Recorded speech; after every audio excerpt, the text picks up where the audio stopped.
Hello, everyone. I'm Johnny from Club Rum. Welcome to this, I'm sure, and I hope you will agree at the end, an amazing Cachaça evening. With us is Stijn Hirsch, our Belgian Cachaça expert. Stijn has his own shop, Sabor. You found a link in your mail with a discount for his shop to buy a great number of cachaças.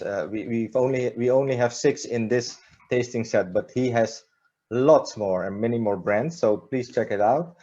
Stijn also wrote a book about cachaça, the Adem van de Tijger. It's called. It's in Dutch. There it is. Highly recommended. A very nice, insightful book on cachaça. And like I said, Stijn is an expert. He's been importing cachaça for a huge number of years now, and he's also been importing Brazilians because he married a Brazilian woman. So the man is all in regarding Brazil, cachaça, people. So without further ado, Stijn, the floor is yours. Muito obrigado. Boa noite, bem-vindo no Brasil. And the rest I will do in English. Unless you all prefer Portuguese. Okay, so Cachaça, first of all, thank you for participating, because I understand that Cachaça might not be the most obvious tasting to follow. It's at the same time the best known and the best unknown drink in the world. The best known because the production of cachaça is huge. It's much bigger than rum. It's much bigger than whiskey. And on the other hand, almost no one knows it. Or better to say, everyone knows it, but no one thinks they know it. I'm complicating things, but when I talk to people about cachaça, first reaction is, what? Cachaça? I've never heard of it. And when you ask a bit further, say, you know caipirinha? You know batida? Yeah, sure, of course you know caipirinha. Yeah, well, you know cachaça. Yeah? It's the basic of many cocktails, the caipirinha, the batida. But a good cachaça, and we only drink good cachaça. Life is too short to drink crap. A good cachaça you can drink pure, straight up, of course, not only in cocktails. This being said, why cachaça? As a Belgian guy, why the hell am I wasting my time with cachaça? Why not whiskey or gin or cognac or beer, being Belgian? Well, true to be said, I started my journey into spirits in the whiskey world. Started collecting whiskey, drinking whiskey, hosting whiskey tastings, been editor for Whiskey Passion, whiskey magazine for over 10 years. But as Johnny already pointed out, I married a Brazilian. And each time we go to Brazil, which is in normal circumstances every year, so alas, last year was impossible, and I'm afraid this year will be the same problem. But in normal circumstances, we go to Brazil every year, and then, yeah, I have the choice when I'm in Brazil. Either I stay for 2 months with my mother-in-law, or I go for 2 months visiting distilleries. Very hard choice, but after long consideration, turned out the distilleries were the winner. So I started visiting distilleries all over the country, very small artisan distilleries. I tasted some marvelous things in Brazil. And when coming back to Europe, I said, okay, I've tasted this great cachaça in Brazil. Now I'm going to buy these bottles to have them at home. Alas, not possible in Europe. The only thing, and I talk about like 10 years ago, the only thing you could find in Europe was industrial crap. The big brands like 51, or Pitu, Velho Barreiro, the stuff that makes you blind, you know. So I had a choice. Either I waited for another year to go back to Brazil and tasted the good stuff, or I started importing cachaça myself, and that's how it all started. Started importing first 3-4 brands, and then another brand and another brand, and in the meantime we have, I don't know, like 20 something different brands of Brazilian cachaça, and we have Brazilian gin and liquors and rum and rapadura and all things you can imagine coming from Brazil. Legal stuff to make sure. So cachaça. What is cachaça? Some people will call it Brazilian rum from Brazil. I tend to pull out my rifle and threaten them if they do so. So cachaça is not Brazilian rum. You could say that cachaça is a type of rum. I have the audacity to say that rum is a type of cachaça. Why? Cachaça is much bigger than rum and is much older than rum. What is it? It's distilled from pure sugarcane juice. So never from molasses. If you use molasses, it is by definition not cachaça. And everything I'm going to tell you tonight is artisan cachaça, because the difference between industrial cachaça and artisan cachaça is huge, okay? So the next step you see on the screen is natural fermentation. So what happens is you have sugarcane juice, you put it in open air, and you let nature do its work. So you let it ferment the natural way. Of course, that's not the case for industrial cachaça. It can either be distilled in the column still, the industrial crap, or in small pot stills. Very funny, there's a minimum ABV of 38%, but there's a maximum of 54 in Brazil. It's very strange, but you are not allowed to distill over 54% of alcohol. So there's even a whiskey producer in the south of Brazil, Distilleria Union, and when they distill their whiskey, they cannot distill over 54% of alcohol. It's illegal. So most cachaça in pot stills is one single distillation. Some are double distilled, most are one single distillation. And then the big difference with rum is, of course, the aging. Some cachaça remains unaged, but when aging cachaça, you are not restricted to using oak casks, like in whiskey, or, well, in rum, you're not restricted either. You can use other types of cask as well, but it's maybe like 1% of the rum aging in other types of casks. Cachaça, you can age in over 25 different types of wood. The rules are simple. You can use oak, or you can use every type of wood that is indigenous to Brazil, with one exception, and that's eucalypt wood, which is not indigenous to Brazil, but eucalypt production in Brazil is much higher than in other parts of the world right now, so eucalypt is allowed as well. It's much bigger than rum, I said. Officially, there are 4,000 cachaça distilleries in Brazil. 4,000, which is a huge number.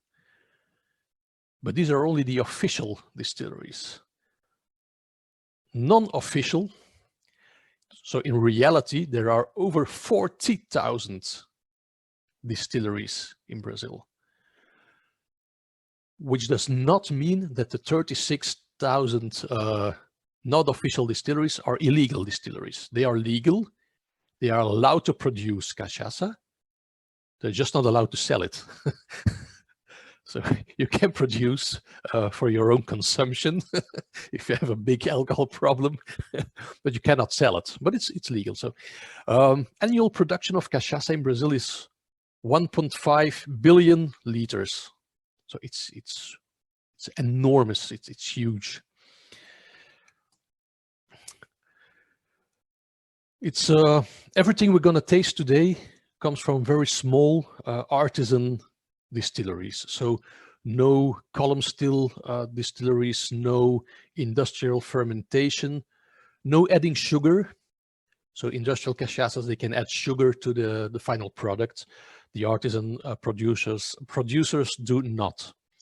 So as you can see, it's very small distilleries with much manual labor, even feeding the sugar cane into the mill to crush it. Has any one of you already tried to drink pure sugarcane juice, freshly squeezed sugarcane juice? I see some yes, yeah. Yes. When you're in Brazil and you go to the local markets, there's always at least one guy with freshly cut sugarcane and a little mill, manually operated, and you can ask for a glass of fresh squeezed sugarcane juice. Very tasty, very yummy. It's great when it's warm. It's refreshing.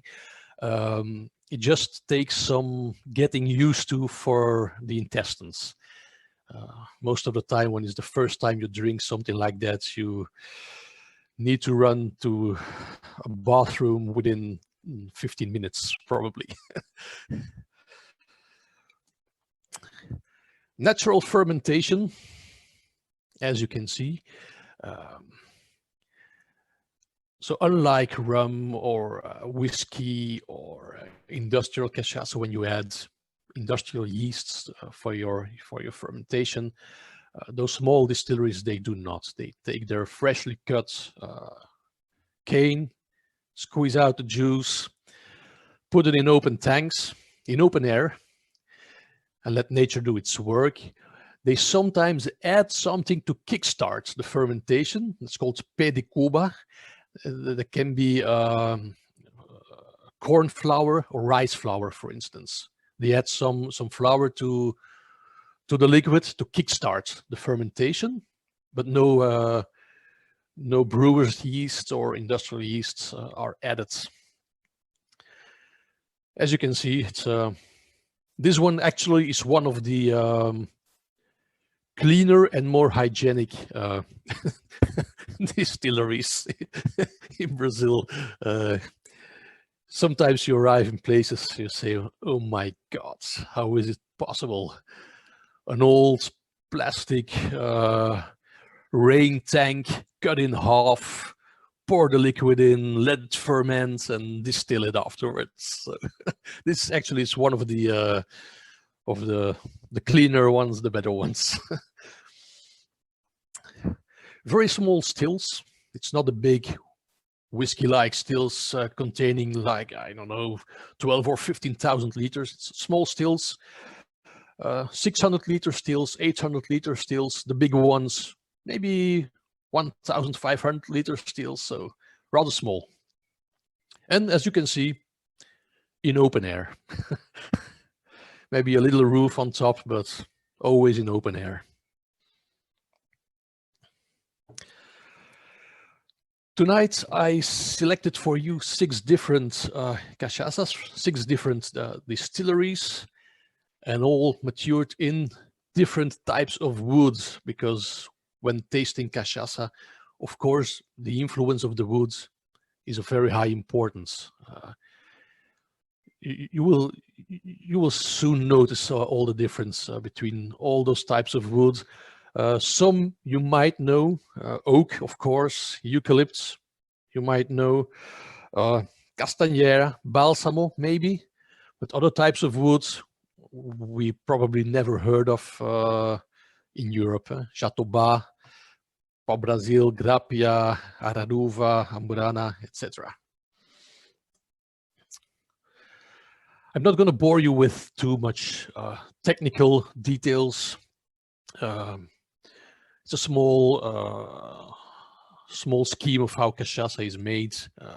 You can check it afterwards again if you want. It doesn't change much from rum, actually, apart from the natural fermentation and from the simple distillation. Production is about the same. Yeah, some numbers I mentioned. So huge production. How come we don't know the good cachaça in Europe? Well, 98% of all cachaça production is domestic consumption. Only 2% goes out of the country, and that 2% is 1.99% industrial cachaça, P2 and 51. But the Brazilians, they love their cachaça. As you can see, it's the alcohol consumption in Brazil is mainly cachaça. Not because they are so very proud of their cachaça. It's actually very strange with Brazilians. They are not proud of what they make. They always see themselves as a bit less. Unless you talk about football, soccer, that's, of course, they're the best of the world. But they still have this weird idea that whatever is made in Brazil is of bad quality, and whatever comes out of Europe is great. You know, I actually once entered a wine shop in Brazil, because Brazilians make pretty good wine. Actually, I think I have a bottle somewhere stashed here. Miolo red wine from Brazil. Enter the shop, say, yeah, in Brazil, say, oh, I want to buy some Brazilian wine to take home. Okay, are you sure you want to buy Brazilian wine? Yeah, of course, yeah. But we also have French wine. Sir, I'm from Belgium. I mean, France is like 2-hour drive for me. I want to buy Brazilian wine. Yeah, but we also have Italian wine. So, yeah, they always think less of their own products. But why do they drink so much cachaça? It's cheap in Brazil. You buy a bottle, I'm not going to say for free, but almost for free. And everything that is imported out of Europe, like whiskey, you pay like 85% VAT. So whiskey is incredibly expensive in Brazil compared to cachaça. But let's go to our first glass. Magnifica de Faria. And I hope I have the order right. You have to check for me, Johnny. So far, so good, Stijn. Yeah, great. Magnifica de Faria. Cachaça de Alambique. You can see it. Cachaça de Alambique, which indicates pot still distilled cachaça. So artisan cachaça. Magnifica comes from the state of Rio de Janeiro, the mountains behind the city of Rio. So if you've ever been in Rio, you even see the picture there in the background. You have the beach and you have the big boulevard, Avenida America, and 50 meters further inland, it goes uphill and you go into the mountains. And Magnifica comes from the region behind the city in the mountains of Rio de Janeiro. As you can see, 70 miles out of the city at an altitude of 800 meters in the middle of nowhere. And when you say the middle of nowhere in Holland or in Belgium, it means you don't have any neighbors for 200 meters that way and 200 meters the other way. In Brazil, the middle of nowhere is actually the middle of nowhere. It's a natural reserve, natural park, so very clean air, very clean water. And they have their own sugarcane plantation, so they never use imported sugarcane juice or juice they buy from other producers or other farms. They always use their own sugarcane juice. And of course, the distilleries are always in the middle of their plantation because the faster you can crush your sugar cane, the better quality you get. It's a rather young distillery, started in 1985. There's actually a nice history behind the name of the distillery, Magnifica de Faria. Faria is the family name of the founder, Raúl de Faria, and Magnifica, because his wife was the first female rector magnificus of the University of Rio de Janeiro. And in honor of his wife, he named this cachaça Magnifica de Faria. His first intentions were to name it Estela, after his mother, who died at the age of 107. And until her last day, she daily had her couple of shots of cachaça, Estela. But there was a small beer brewer in my native town of Leuven who objected to the name Stella. It was already registered in Brazil, so he couldn't use the name Stella anymore. So it was Magnifica de Faria. A bit of a special distillery, actually. I told you most cachaça is a product of a single distillation. Some are product of double distillation. And Magnifica is one of the two distilleries in Brazil using 3 pot stills, 3 different stills. It's not triple distilled, of course, because you can't go any higher than 54% of alcohol, but triple distilled. And the first still, the highest one on the picture, is what they call in French chauffe-vin. Chauffe-vin, you put the liquid, the vignasse, the vinho, in the first still, and you heat it up a bit. You're not going to distill it, but you're going to make it warmer. You're going to heat it up until 45, 50 degrees.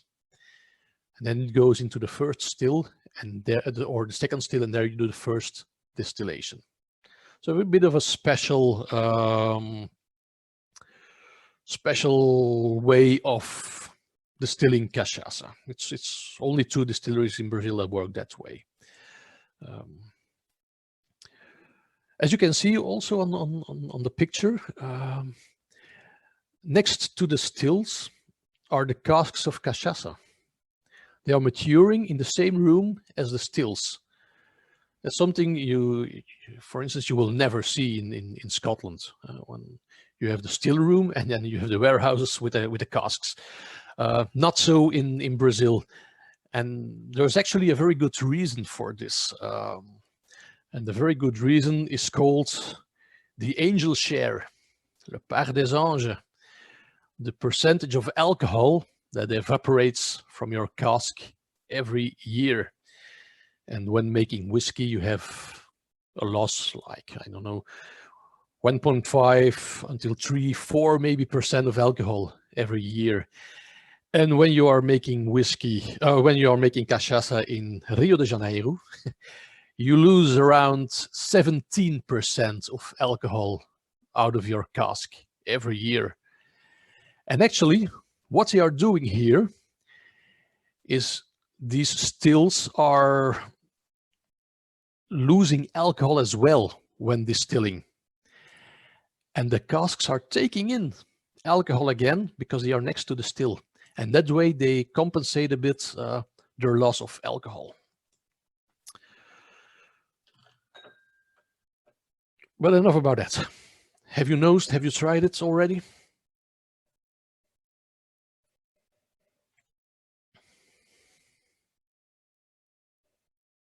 Great nose for me. So what do we think, guys? Has anyone tasted this yet? Is this one of the woods that is used often, Stijn? What's the correct pronunciation of the wood? Ipe. Ipe. Ipe wood. Okay. Ipe wood is something we actually know in Europe. In Europe, it's used to make outside decks and boats. Really? It's a very hard tropical wood. It doesn't give any much color to the cachaça because it's such a hard wood.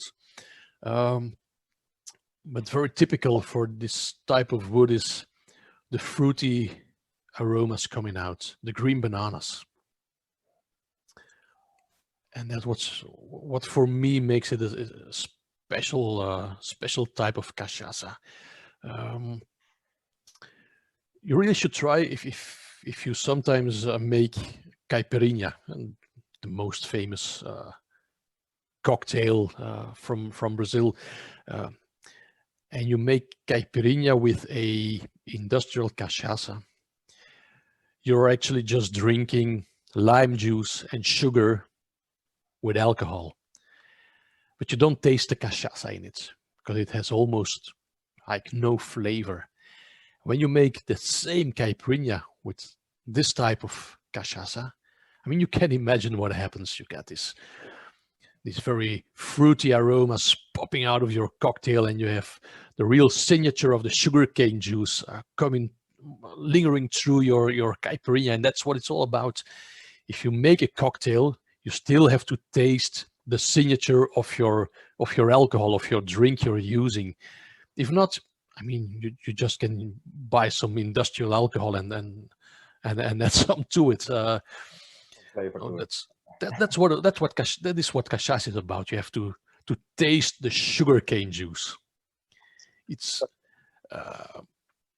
and that's at the same time the reason why maybe cachaça sometimes is a bit difficult for rum drinkers. I remember being at a rum fair in Verviers a couple of years ago. It was one of the very first I did with cachaça, and the crowd was all rum drinkers, and they all came by my little stand and said, "Okay, let's try this. Give me the sweetest cachaça you have." I said, "Guys, it's cachaça. It's not sweet. It's grassy. It's vegetal, and that's how it should be. I mean, if sweet, lots of sugar and no taste, go for the industrial crap." So 12 months, a minimum of 12 months in IP casks. I have a question about that. So it has been in a cask for a year or over a year. So how come it's colorless? Because it's such a hard, it's tropical hardwood. Okay. It doesn't give any color, or well, it's not colorless. I mean, there's a slightly yellow hue to it. Okay. It's not crystal clear, but no. I mean, you can leave a cachaça for like 5 years in this type of wood. It won't have much color. So, IP, 4 types of IP: yellow, rose, white, purple. Lovely trees, aren't they? I'm actually, as we speak, it's still early in Brazil now. It's 4:30 in the afternoon, so people are still working in Brazil, constructing my house. I'm building a home as we speak in Brazil, and the very first thing I did on my plot of ground was planting IP trees. I just love them. I mean, if you can wake up in the morning and you look outside your window and you see these great colors, I mean, it just makes you happy. That's really awesome. Yeah. People say, boy is commenting that it's really delicious, this cachaça, and very inviting smell, and it makes you want to sip more. So that's yeah. But it is. It's a particular smell. It's a particular taste. But it's very pronounced. It's rich. It's full. It's everything cachaça should be. So this one is IP amarelo. So the yellow flower tree. Considered a national tree, symbolic tree for Brazil. Can give a slightly orange tone and a bit of a softer taste. So the more grassy flavors are a bit soften down, and these fruity aromas, the green bananas and so on, start lingering through.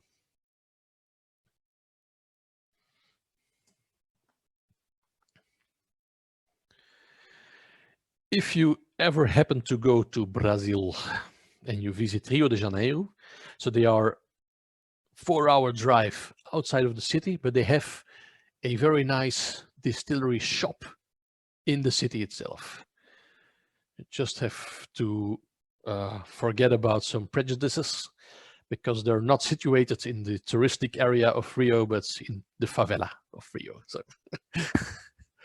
go and visit, but leave your expensive camera well hidden. Good piece of advice. Because that's a question I often get. Brazil, I mean, it should be so dangerous. Nah. Outside of the cities, absolutely not. When you go to the favela of Rio, yeah, don't go there like a tourist with your expensive camera exposed and your wallet hanging out of your pocket and so on. But that's a problem you have in every big city. I can imagine Amsterdam has the same problem. I know Brussels has the same problem. There are some parts of Brussels you don't want to go as a tourist, and there's the same in Rio. But in general, great country. Insecure, not at all. Very nice people, lovely people. So, especially the woman, I'm obliged to say that by contracts. Yeah, I know. Yeah. I was going to say you have to. Yeah. Hey, we have a question, Stijn. Is there a minimum aging time, like in whiskey, for Scotch whiskey, for instance, for cachaça? No, because actually there is also unaged cachaça. Yeah. So you don't have to age cachaça. And there is no minimum age, none whatsoever. You can age it for 6 months, for a year, for 2 years, for 5 years. Just bear in mind that with this angel share, 15%, 17%, I mean, you don't let a cachaça age for like 15 years. I mean, your cask will be empty, or the little that is left inside the cask will be very, very woody and bitter and undrinkable.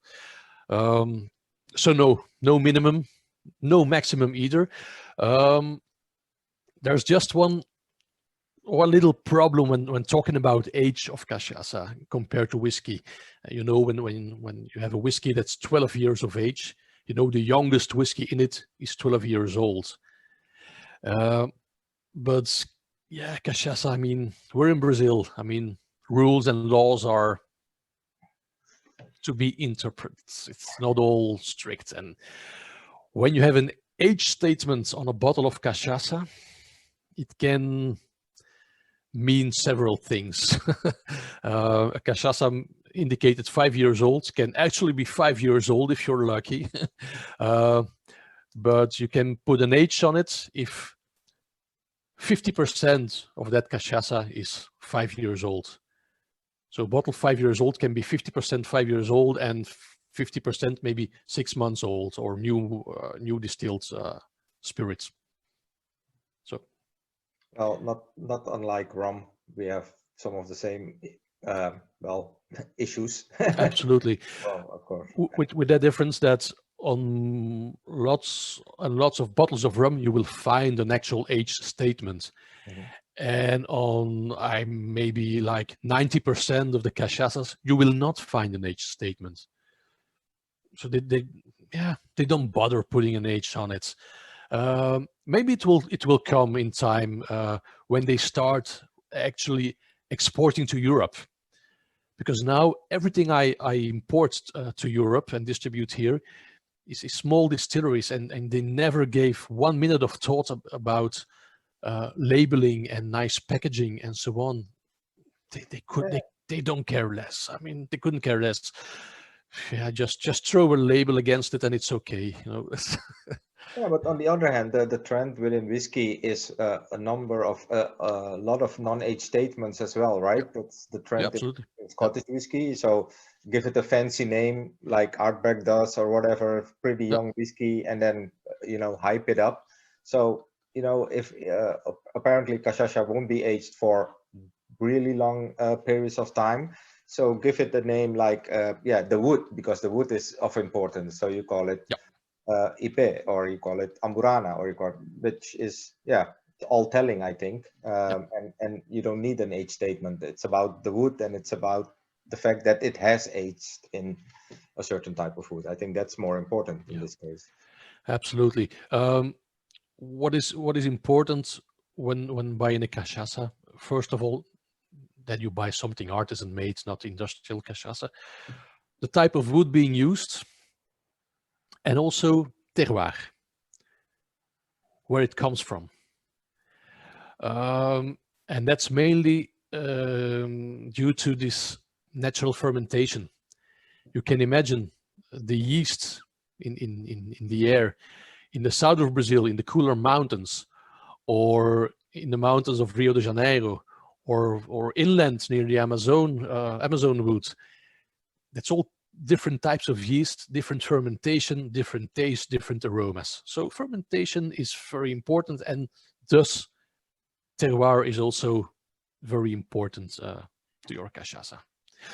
Just question to you all, because when you talk, Gianni, sometimes I don't hear you. Okay. Are you all hearing me well, or yeah? I think, yeah. Okay, great. So, okay, I will stop talking Surinamese, and no, it's probably my end of the line that's giving problem. So any questions for Stijn at this point about the? I can't pronounce it as nicely or great as you are. Magnifica de Faria. At this point for Stijn. What did you think? I'm really curious. We had one comment from Boy, but you're free to unmute yourself and give us a comment, give Stijn a comment or a question if you want, before we move on to the Sapucaia, I think. Sapucaia. Sapucaia.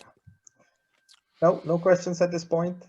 Okay, so Stijn? Okay, great. Maybe one question. Oh, yeah. Just one. Not so much about the taste, but more about the distillery. How big, as in how many people work there? Is it family operated, or? Yeah, it's family operated. It's Raul and his two sons. They work at the distillery. Then they have one person doing administration, and one person who's in charge of sales and so on. So it's very small, actually. Not the reason is, of course, those distilleries are not operational for 12 months a year. As I said, they only use their own proper sugarcane.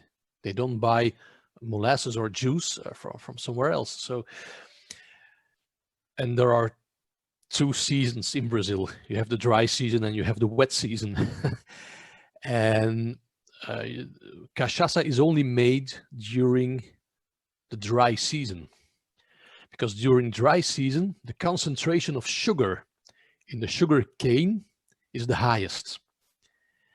And during wet season, first of all, it's almost impossible to do some harvesting when it's in Brazil. When it's raining, it's pouring. So, but there's also not enough sugar in the cane, so it's not interesting to work during that time of year. So it's 6 months work, 6 months alegria, party. Yeah. Thanks for the question. Some distilleries actually are working on that problem. Is to say, they don't make cachaça for the year around, but some are starting to make rum as well. So with molasses, something you can buy in advance, or they start to make liquors or gin. There's a lot of Brazilian gin around at Sapucaia, for instance. So they start to do other things to fill up the gap of 6 months where they don't make cachaça. Right, Sapucaia. we leave the state of Rio de Janeiro. Yeah, you have to be quick because Martin has started already. I think he finished his drink already. Martin, where are you at? Oh yeah, I did try it already. No, you're perfectly okay. You have to State pick of up the pace, Sao right? Paulo. No, let's go. Sao Paulo, so a bit more inwards. Sapucaia distillery started in 1933 in a little town called Pindamonhangaba, and in the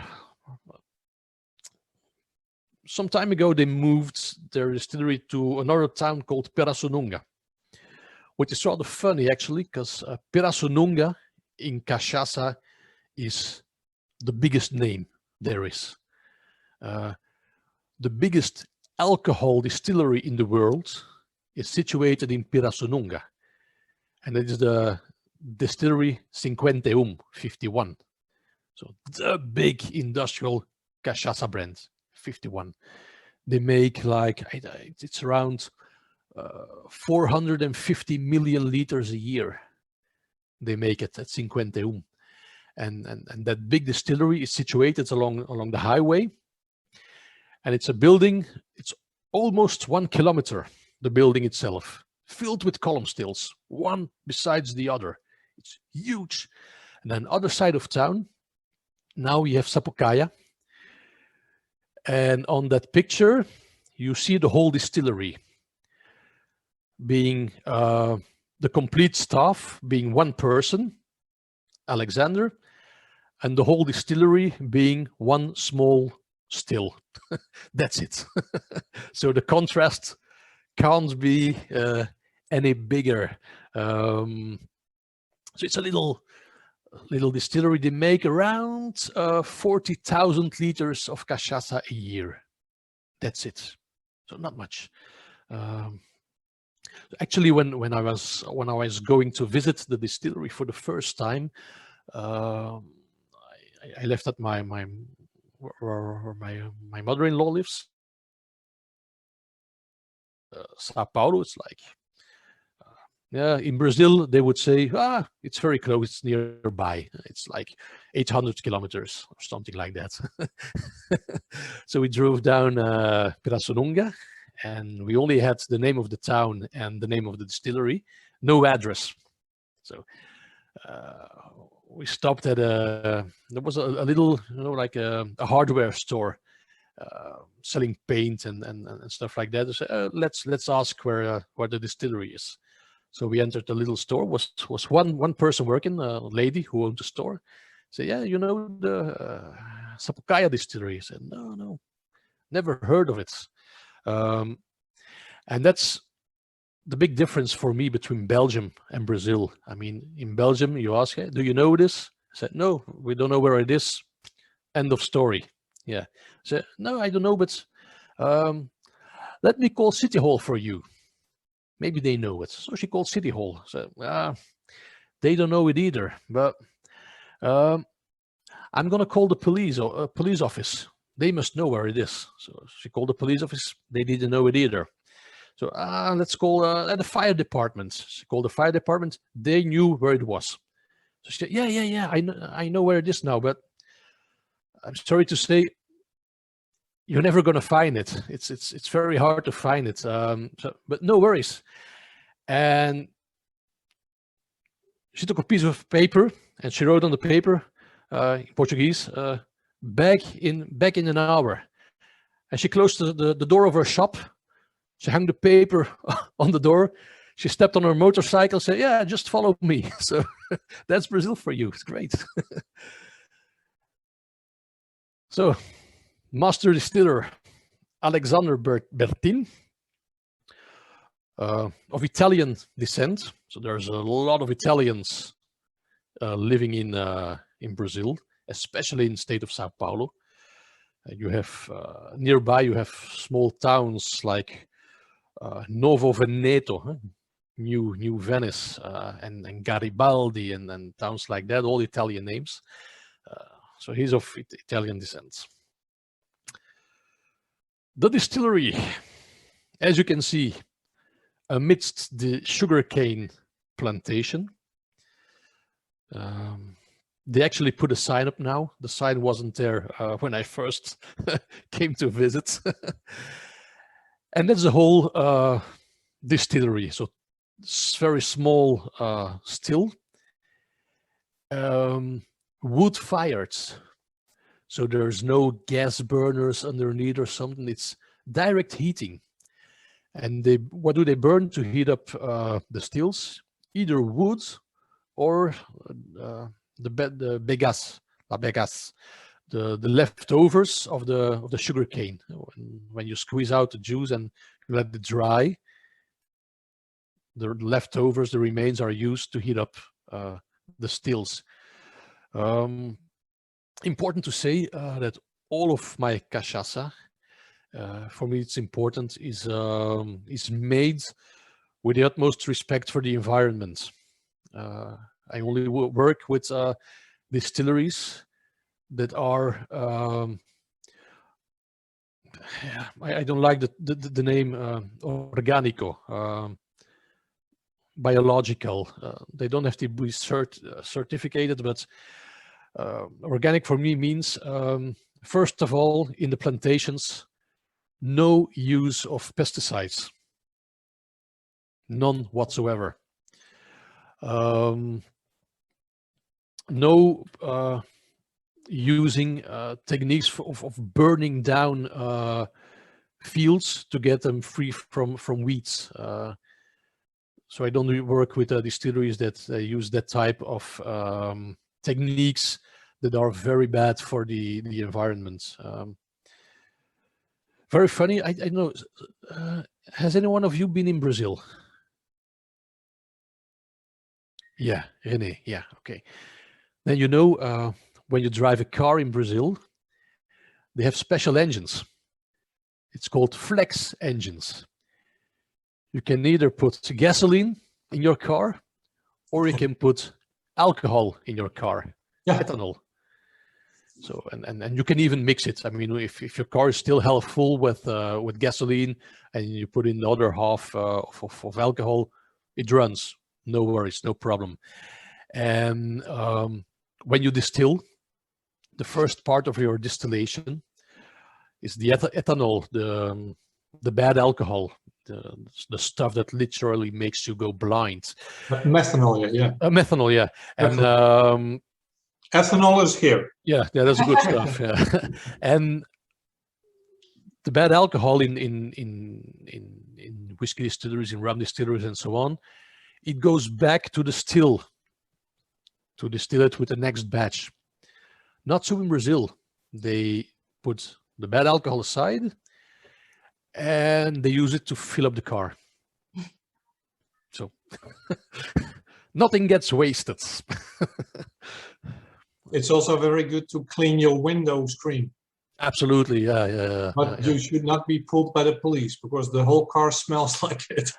Absolutely. When you fill up your car at the gas station with alcohol, it really smells like hell. Yeah. So one for the car, one for me. One for the car, one for me. Yeah. I would say 1 and 2, but okay, that's personal. Yeah.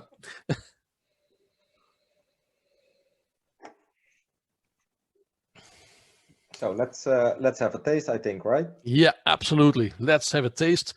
Just a little bit higher in alcohol than the previous one. Bottled at 40.5%. Yeah, why 40.5? I have no idea. To complicate things for me when I have to do my paperwork for the excise. That's 40.5 it is. Pot still distilled, of course. Natural fermentation. No sugar added. And the maturation for 24 months, so 2 years in Amendoim. And once again, no color whatsoever. Amendoim is not going to give any color to the cachaça. It's not going to change the smell of the cachaça. It's not going to alter the taste of the cachaça. So why using this type of wood? The only thing Amendoim is going to do is reducing the acidity of the distillate of the alcohol, and by reducing the acidity, you're gonna enhance the more vegetal, the grassy sugarcane aroma of your cachaça. And this is the type of cachaça you use to make cocktails, with strong, grassy sugarcane aroma and flavors. The type of flavors and aromas that pop out of your cocktail when you make a batida or a caipirinha or whatever cocktail. Yeah, Martin thought this wood was more prominent than the first one, and Boy thinks that this has a longer aftertaste than the Magnifica. Well, it's actually not the wood that's prominent.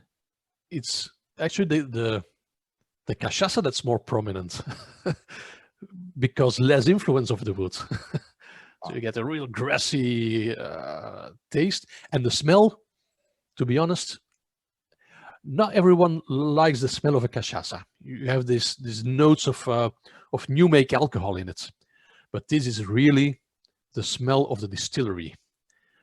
When I feel a bit homesick for Brazil, I just need to pour a glass of this, put my nose in it, close my eyes, and I'm back at the distillery. That's really the smell of the distillery. So, Amendoim wood. You probably will say, never heard of it, and yet once again, you all know it.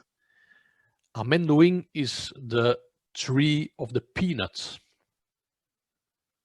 The peanut actually not being a nut. Peanut is not a nut, it's something that grows on the roots of the tree. So, but that's the same tree, Amendoim. Here we're not talking about small casks anymore. We are talking about huge 15,000 liter vats. So very big vats. Yeah, not very hard type of woods, not changing color, but making it a real grassy type of cachaça. Yeah, Rene and Martina, Rene said that the Sapucaia is smoother than the Magnifica, but the Magnifica has more complexity. Yeah, absolutely. And especially if you leave some of the Magnifica in your glass, as I did, try it now or nose it now, because with the oxygen you get something completely new. Yeah. So that's a bottle. And so, Stijn, I have a question. These are tropical woods, right? I can imagine that some of these woods are endangered. I mean, how do these cachaça makers cope with this problem? Probably, how do they replant, or how do they do replant? Okay. But still some of the types of woods being used are still illegal to cut down right now. So what they have is old casks, old tons, in business for like 30, 40 years. For these types of wood, it's possible. It's a very hard wood. It's very rot resistant. So they can last for decades and decades. But if ever they need to replace one of the staves of the cask, then they have a problem. And what often is used is barn wood. So they go to old farmhouses, and if they still have some beams of that particular type of wood somewhere in the barn, they try to buy it and they make staves out of it to replace the leaking ones in the casks. So this can, in time, in the future, this can be a real issue for cachaça makers. Yeah, absolutely.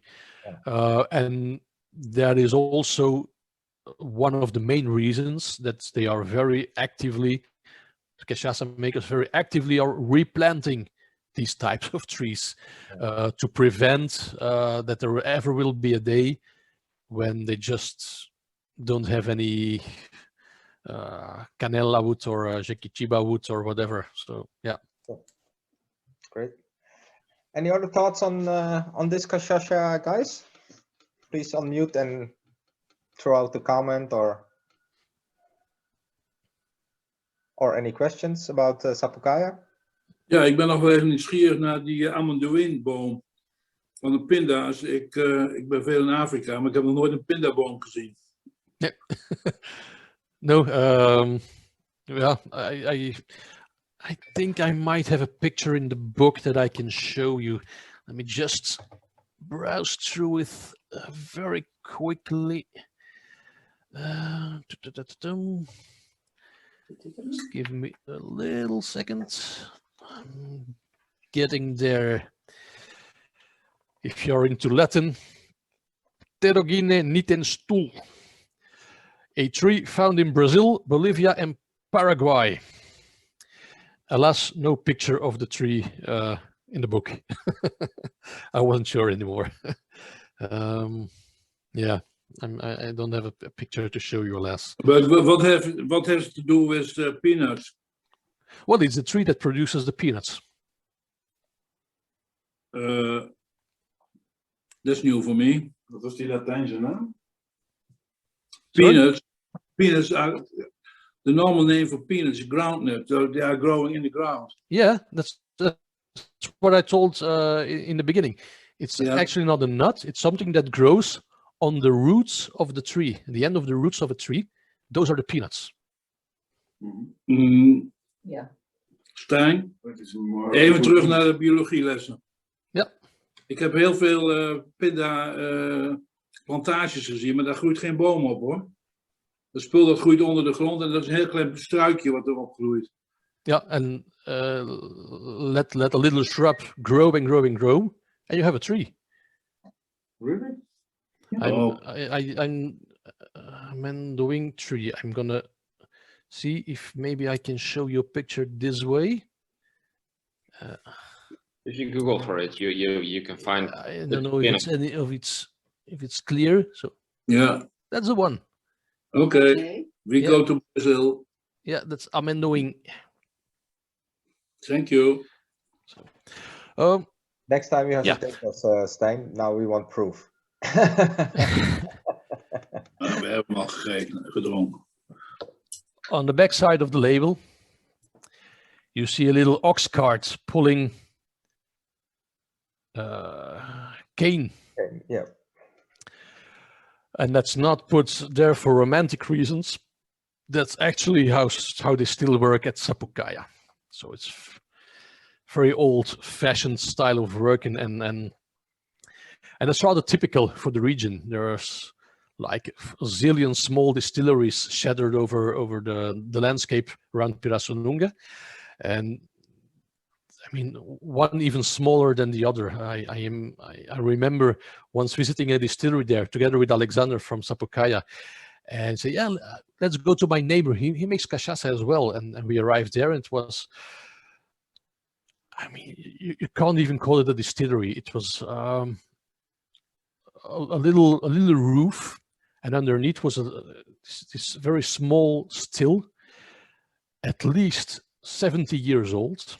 The guy working there was at least, I think, 90 years old, and it was. I mean, it was crazy the way he worked. There was a little stream a bit further, and he dug a little trench with water passing underneath his little roof to cool down his serpentine for his still. And we tasted some cachaça there, and true to be said, it wasn't all that great. But I mean, we were there, say, okay, yeah, let's buy some bottles of this as well. Say, yeah, sure.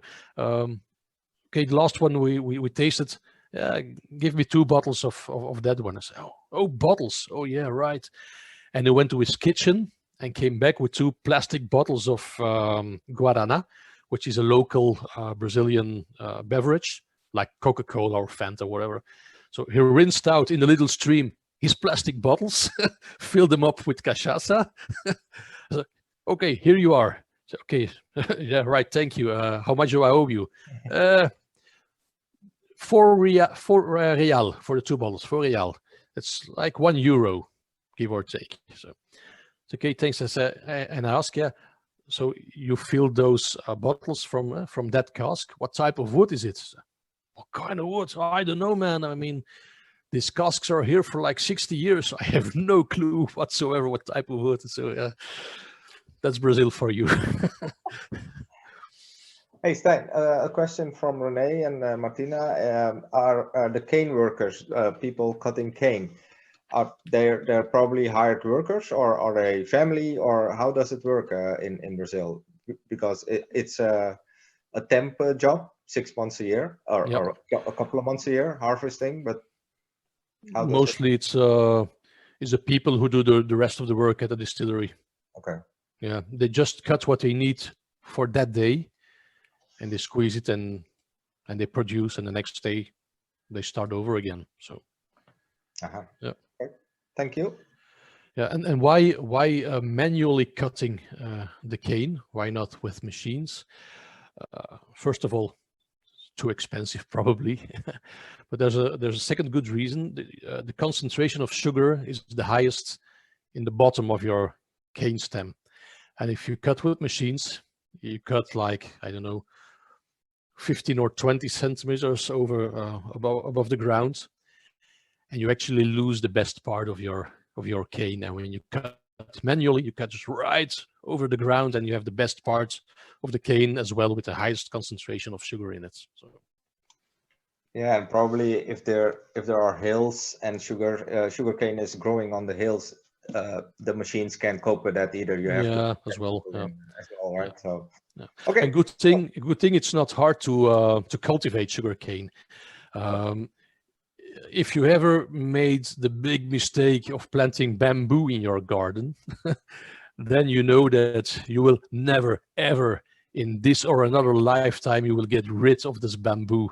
I mean, you can cut it, you can burn it down, you can destroy it, and you leave 2 centimeters of the root in the ground, and a couple of months later, you have bamboo popping out everywhere again. And sugarcane is actually the same. You don't have to plant sugarcane.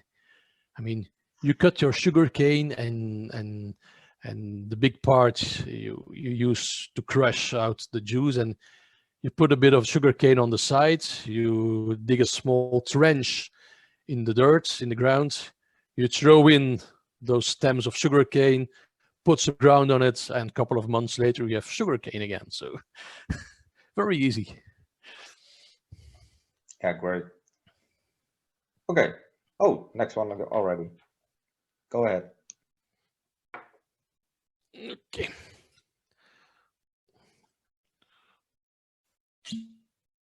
That's a nice sound. Santo Grau, Itirapua. One of the oldest still working Engenhos distilleries in the country. We stay in Sao Paulo, state of Sao Paulo. We go to the town of Itirapua. And there's this very old, you can see it on the picture, this very old distillery, still mainly functioning like back in the 1800s. No electricity. The whole system is driven by a water wheel. And it was on the verge of disappearing, this distillery. It was old, it wasn't in good shape, it wasn't in use anymore. The owners were very old as well. Hadn't any family who wanted to buy or continue the business. So this very old distillery was about to disappear, which would have been a shame. And Normally, I'm not too fond of big corporations and so on, but once in a blue moon, they do something good, as did the known Spanish company Osborne. I don't know if you know Osborne, big sherry producer in Spain. And they actually bought this distillery together with two other distilleries, old, very old, iconic distilleries that were about to disappear. So they bought the three distilleries. They threw some money on the table to do the necessary renovations. They hired staff to make cachaça again. And now these distilleries are back in business under the protection of Osborne and under the label of Santo Grau. You actually can see it's one of the few artisan cachaças that actually thought a little about packaging. It's nice labeling for a cachaça. Santa Grau. Since the 1860s. So that's the inside of the distillery. Very small stills, renovated, not the original stills anymore, alas, but still everything is run with the original water wheel in the distillery. Only 4 months ago now, a catastrophe almost happened. They have a second building next to this one, which is a little visitor center and a little shop where you can buy the products. And a couple of months ago, the whole shop burned down to the ground. And they barely managed to save the old distillery. But luckily, they did. There is some damage. They are currently not in production. So there won't be any 2021 cachaça from Itirapua. But luckily, the distillery is saved. So probably next year, they can restart production.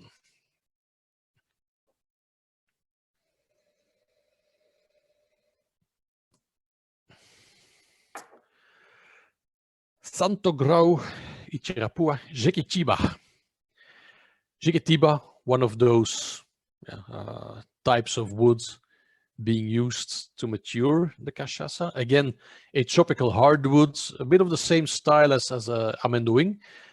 So no color, especially used to enhance the grassy vegetal flavor and aroma of the cachaça. Fuba de milho, it's what I talked about in the beginning. That's their way of fermenting. So they start the fermentation with corn flour. So they add some corn flour to the liquid to start up fermentation. Fuba de milho. Enjoy, guys. Arnold already commented that this one smells and tastes different than the others. Yeah. So he was ahead of us. Smoky. Yeah, it has a smoky flavor.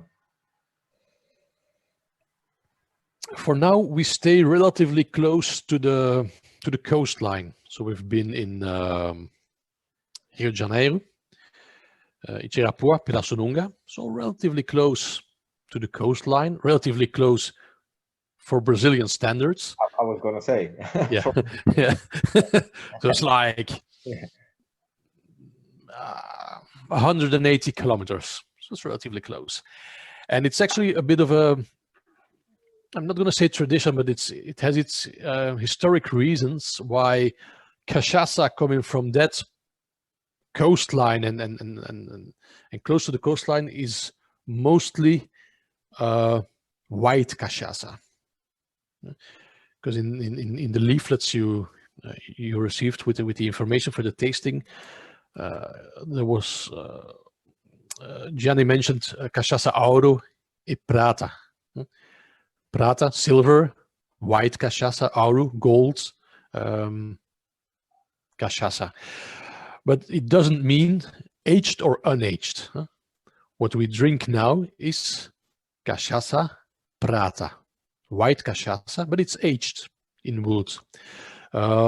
And the white cachaça is actually typical for the coastline, because in the early days of cachaça, I'm talking about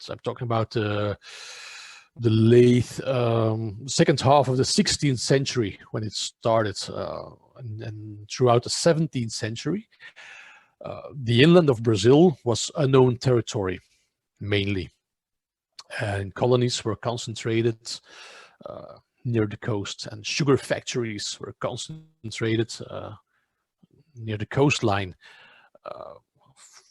Also because sugar was made for transport to Europe, so you had to be close to the coastline. And cachaça was made there. And was never aged. It was not a tradition to age a cachaça. And it's not until the 18th century when in the inland of Brazil, gold and silver and diamonds are found. Mainly the state of Minas Gerais. State of Minas Gerais, the province Minas Gerais, the name itself means the general mines. So the mines with the gold and silver and the diamonds and so on. When they discover those precious metals and gemstones, people starting to move inland to Brazil, to go work in the mines and founding new cities inland of Brazil. And what do they take with them? Everything that is precious, their clothes, their family, and their cachaça. And to transport cachaça, you have to put it in something. So in wooden casks. And they put their cachaça in wooden casks, transported inlands, and started to realize that when you leave cachaça in these and these and these and these types of wood, they actually get better. And so still now tradition is inland of Brazil, you have these matured cachaça, auro, and coastline, you have unaged cachaça or prata cachaça. So historical reasons. Jequitiba wood.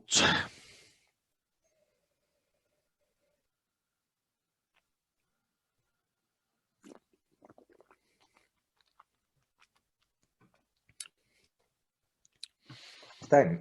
It's it's a bit of a softer version of mezcal, I dare say. It has something mezcal-like. Some people mentioned the smokiness already. I got that as well. It's very nice. There's one question, I think you mentioned this already, that most cachaça, well, the question is what's the alcohol percentage or the ABV after first distillation, but I think you already mentioned that most of the cachaças only have one distillation, right? So varies between the 38 and what's it, 54? 54, yeah. After one distillation, they go up around 50 max. Yeah.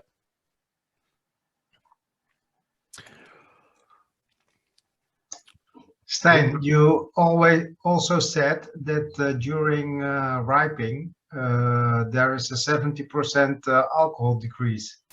And what period is that? Per year. Per year. Yeah. Yeah.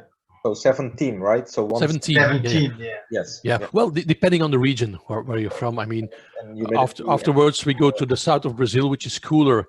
You have maybe like 7 or 8%. And when you go up to Ceará, to the north, you might have even a bit higher. So, but yeah. Either way, it's a lot. Yeah. So what do we think, guys? Apart from the smokiness, what do we think, especially compared to the first two? Any favorites so far? We're halfway.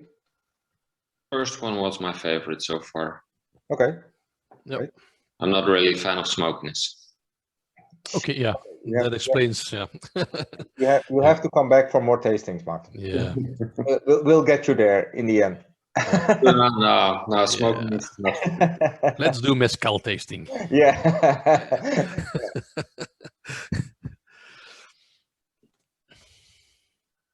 So it's one of the oldest distilleries. And actually, I'm not going to bore you with too much history, but I have a degree in history, so I can't help myself just telling a little bit of history.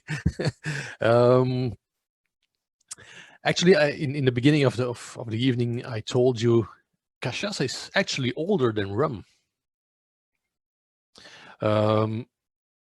When South America was first, discovered by Europeans, in order to put a claim on the land, it was an unwritten rule.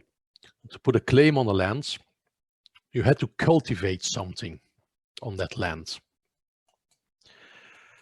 And sugarcane was the easiest thing to cultivate. You throw it on the ground, put some dirt on it, and it grows. Because sugarcane, as you may or may not know, is absolutely not indigenous to South America or the Caribbean.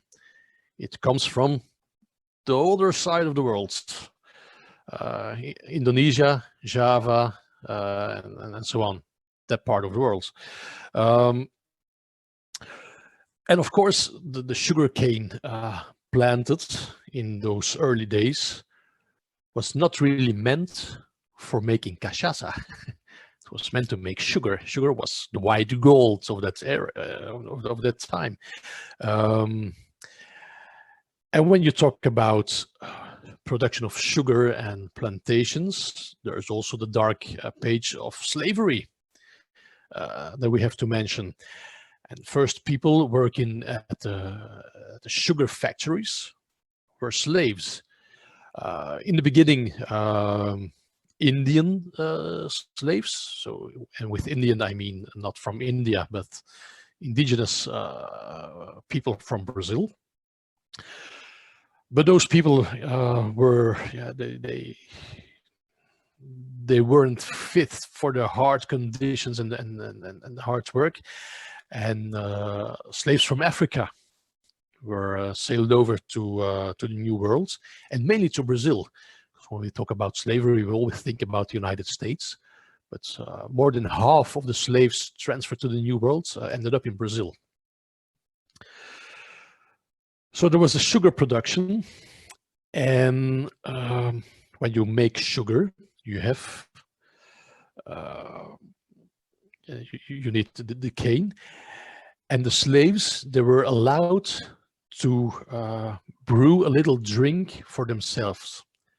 Cachaça, it was called, and was the predecessor of the cachaça. It was lower in alcohol, and the story actually goes, but it's probably more myth than fact.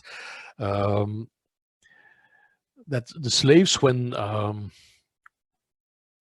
making sugar, sometimes they waited too long, and the juice they had turned bad, turned acidic, started to ferment in warm conditions.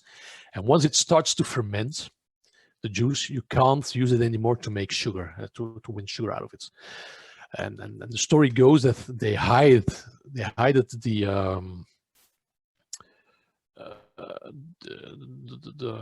the juice gone bad, and it started to evaporate in the little sheds where they were living in, and the alcohol started to evaporate and started to condense on the roof and dripped down on their backs of the slaves, the bags who were open and bleeding because of the whiplashing, and it started to burn on their backs, and it was called fire water, aguardente, the water that burns, and it dripped down, and a drop in Portuguese is a pinga, and that's why today cachaça is called pinga in Brazil.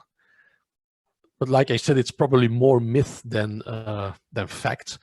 But fact is that in the beginning, cachaça was the drink of the poor, of the lower class, the slaves, the indentured workers, the poorer people. They drank cachaça. Someone with an alcohol problem in Brazil is called a cachaceira. So it still has this bad connotation. And the upper class, the Europeans in Brazil, the upper class, they didn't drink any cachaça. They drank the drinks imported from Europe, brandy and so on. And they looked down at cachaça. It was for the lower class. But over time, more and more people in Brazil started to drink cachaça, and so they didn't buy those European products anymore. And certain moments, the Portuguese crown, they saw their income getting lower, and one moment in time they put a ban on the production and consumption of cachaça in Brazil. It was illegal to distill and to produce, to distill and to buy and drink cachaça. Only European products, Portuguese products, were allowed. And that started actually a revolution in Brazil. It's probably the same in Belgium when you say, we're not very revolutionary in Belgium, everything is fine, but take away our beer and the revolution starts. So, but only in the afternoon. Same was in Brazil. Revolution started because cachaça was prohibited, the cachaça revolution. And this cachaça revolution eventually led to a series of revolutions that led to the independence of Brazil. So it's funny how this nation, this Brazilian nation, is actually baptized over, a cachaça revolution. But still today, cachaça still is looked upon as, of lesser value, something for the poor, for the lower class, and it's not coming from Europe, so it can't be any good in the eyes of the Brazilians. Luckily, things are starting to change, and in Brazil there are people starting with cachaça clubs and groups and appreciation groups and promoting cachaça and so on. So things are slowly turning for the better, but there's still a lot of work to be done in Brazil. To give you an idea, when I was writing this book, why did I write a book on cachaça? I mean, there is no literature whatsoever about cachaça that is not in Portuguese. There's nothing in English, or was nothing in French, so once again, just like importing cachaça, if it isn't there, do it yourself. So I decided to write a book on cachaça in Dutch, and I contacted several producers in Brazil, say, can you give me some information and some pretty pictures of your distillery and your casks and your plantations and so on. I say, why do you need the pics? I say, I'm writing a book on cachaça. Why would you do that? Because I want people in Europe to know this noble product from Brazil. So they couldn't understand it in Brazil, that someone in Europe was so silly, so stupid to write a book on cachaça. So, but luckily, last 10 years things are turning for the better. Right. Yeah, some more. The oldest distillery, known distillery, São Vicente, in the state of Bahia. It's not a distillery anymore, but the original structure is still there. That's probably how it would have looked, dating back to 1532. That's the oldest known distillery, but the first mentioning of distilling sugarcane juice in Brazil is around 1520. So that makes it a bit older than rum, actually. Yeah, by 100 years. Yeah. Yeah. Give or take. Right, let's go to the lovely gold cachaças.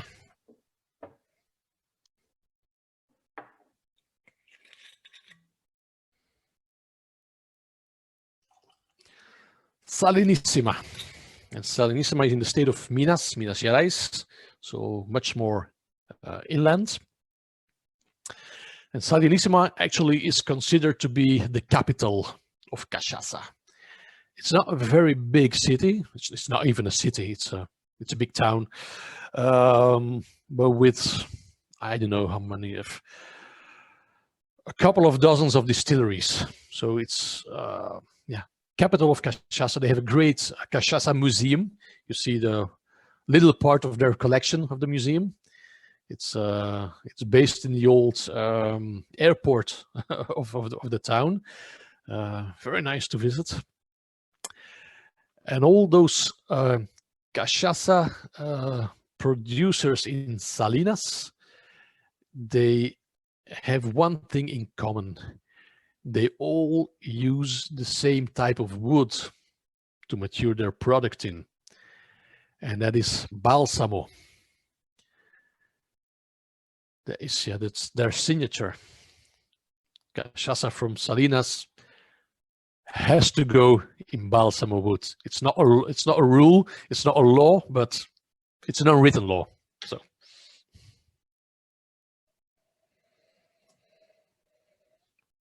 But why is that, Stijn? Is the wood common there? I mean, is it found everywhere? Is that because it's the wood was common there, and is very suitable for maturing Cachaça. It gives nice round flavor, a bit of caramel, a little sweet touch lingering through, soft herbal touches. So there was plenty of balsamo wood available, and now these days, of course, you can get whatever type of wood you want. You just order the casks and you get them delivered at your doorstep. But they still are proud of their tradition, as it should be. And yeah, they all use the same type of woods. So. Yeah, apparently Boy likes this one the most of all the four. Yeah. Because it has it's different. I mean, the previous ones, you mainly had the sugarcane influence, and the wood was giving it a little turn to the left or a little turn to the right, and making it a bit more fruity or a bit more grassy, but not really, overwhelming. And now we're going to the types of wood that give much bigger influence to your product, mainly because it's types of woods that are not that hard anymore. So the interaction between your drink, your alcohol, and your wood is much bigger. You see that the color, huh? This one has a nice yellowish, goldish color. Salinissima de Salinas, Minas. Coming from Fazenda Matrona, which you see the picture. Again, rather small distillery, 3 little 600-liter copper pot stills. Funny enough, most of the stills they have are locally produced in Brazil. I mean, there are lots of still producers in Brazil, but there are actually some Cachaça distillers who have stills coming from Scotland, from Forsyth's, big constructor in Scotland, and they ordered theirs in Scotland. So Scottish are everywhere. Yeah. I was just going to ask that question because they are so uniquely shaped. That I was going to mention that probably they're made locally, but also, they don't have a spirit safe. I mean, normally you have a closed box in which the distilled spirit runs through, and where you can check its alcohol content and so on, and it goes in a closed circuit to your tank where you collect your drink. These ones, as you can see, the alcohol comes out of a little tap, and it runs freely into a little pot, little basin, so that it's not closed or anything. Very different style of still. And how's excise and those kind of things for Cachaça compared to? I mean, non-existing. Non-existing. Yeah, that's a shame. No. Non-existing. So if you import alcohol to Brazil, you pay a huge amount of money. 75 to 80. I think it's 78 and a bit percent of VAT on important drinks. If you distill yourself, nothing. You don't pay any excise, which is great, of course, which is also the reason why cachaça is so incredibly cheap in Brazil. Yeah. So what do we think, everyone? How do we like the gold cachaças? To give you an idea about of the size of the tons that are being used, there you have an idea. That's an old one, reformed into a little pagode in the distillery garden. That's actually the size of some of the tons being used to mature cachaça.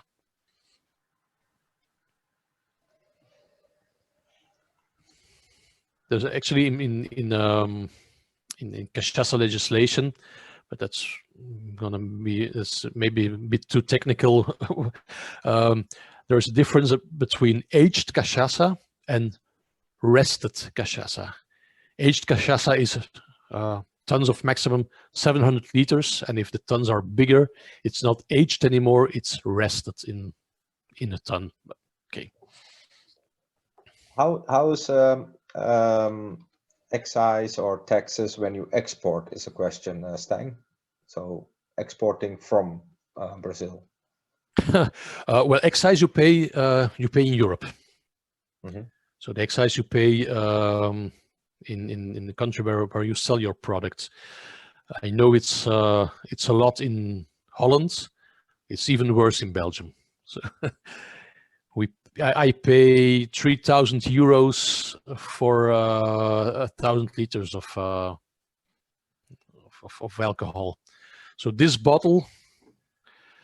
So this one is bottled at 42% of alcohol. This is 9.8 euros of excise. And in Belgium, we do what no other country does. We actually put a tax on a tax. So in other countries, you have the price of your product, and on that product, you pay your VAT. So VAT is BTW for those. BTW, yeah, 21%. And then you add your excise to it. That's normal.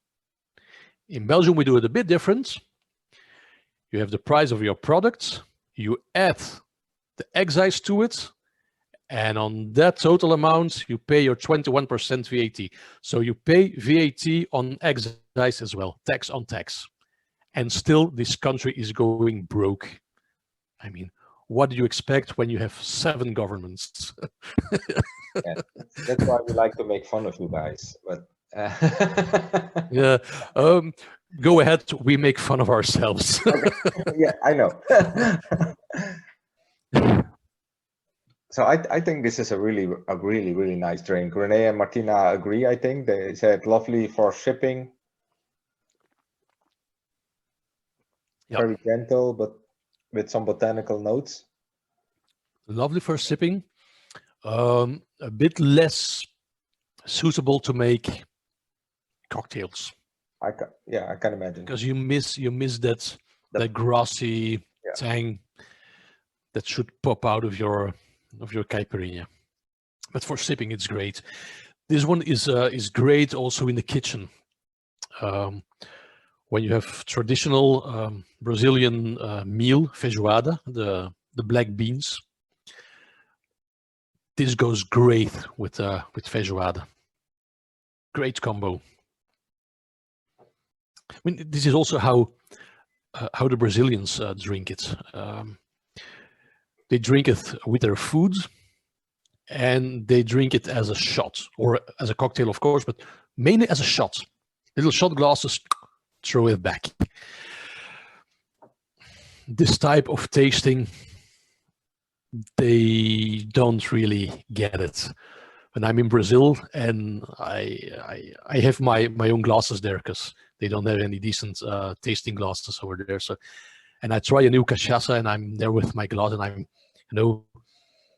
nosing and looking and nosing again and tasting, and you know, the aftertaste, they're looking at me and say, what the hell are you doing, man? I'm tasting cachaça. No, you don't taste cachaça. You take your glass and you... Yeah, it's shots. But again, it's changing. You have these appreciation groups and tasting clubs and so on. Last couple of years, so they're slowly learning to appreciate the beautiful products they make. So this one is actually a blend of different ages. The youngest cachaça in the blend is 1 year old, and the oldest one in the blend is 10 years old. Mind you, there's probably more 1 year old in it than 10 years old in it, but still, it's nicely balanced. I mean, yeah, I quite like it. Yeah, really. Actually, there's a rather special bottle of cachaça in the museum in Salinas, and it's a bottle with a label on it. Of this, I have a picture in my book that I'm sure of, with Pele, the soccer player, on it, and it's actually a rather this.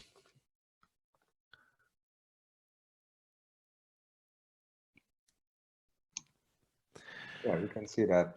And it was actually a guy who distilled cachaça and has put this label on the bottles so many years ago, the time when Pele was still young and I wasn't even born probably, but without any permission from Pele himself. And it came to his ears that someone was using his picture as a cachaça label, and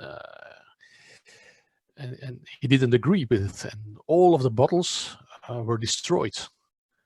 So there were only a few bottles left with collectors, and one of the very few remaining bottles with Pele on it is in the museum there, and it's also one of the most expensive cachaça bottles there is, not because what's in it is so good, but only because of this label and the fact that thousands and thousands of these bottles were destroyed by the government, and that just a few bottles have survived.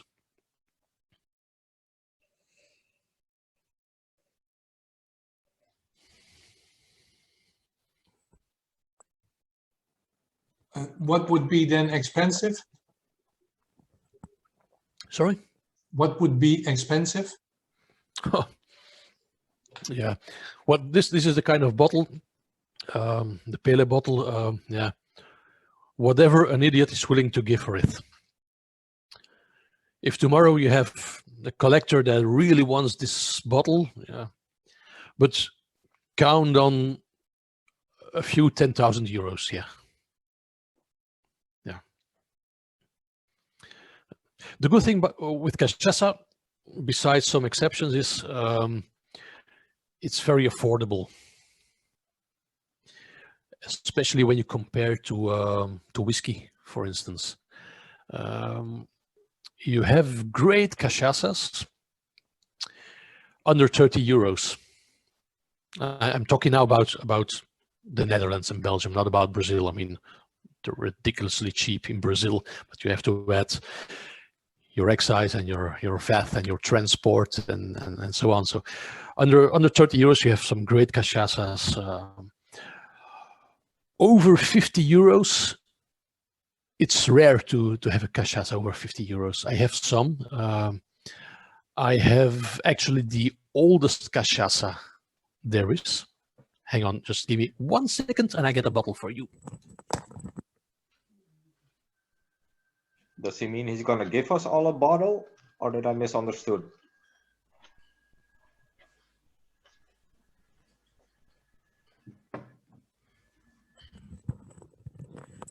This is the very oldest cachaça there is, from Sapucaia. Sapucaia Real. This one is from 1990, so distilled 1990 and bottled 2018. So 28 years old. It's, if I'm not mistaken, 7 casks with not much in it, thanks to the angel share. There were, after 10 or 15 years, recasks, so all put together in one cask again and let them mature for another 10 years. And the few remaining cachaça in the cask was then bottled. This one actually you can buy worldwide in 2 places. The distillery itself in Brazil and my place. So it's very limited. It's very rare. It's very old for a cachaça. But it's also very expensive. It's 162 euros. When you compare it with a very old whiskey, again, it's ridiculously cheap. When you compare it with an old cognac, it's very cheap as well. But for a cachaça, it's very expensive. So.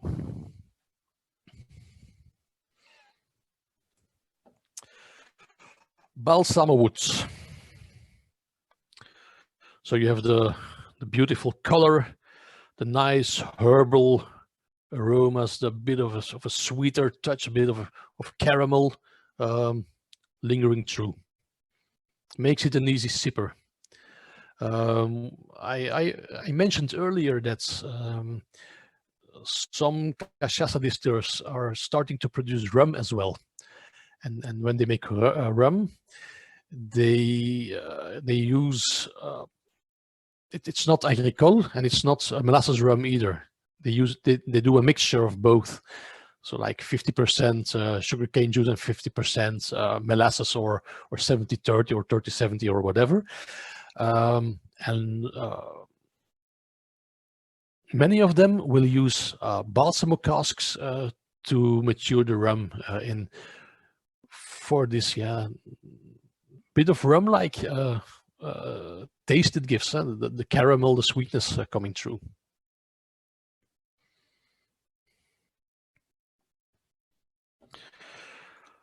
These are the balsamo casks used for the moment. So it's not the huge, enormous casks anymore, but still not too shabby. I think these are 900-liter casks, if I'm not mistaken.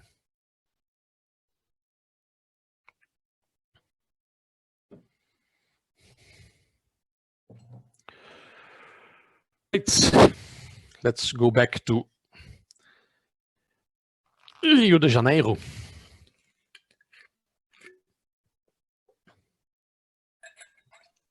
So one question off the top, Stijn.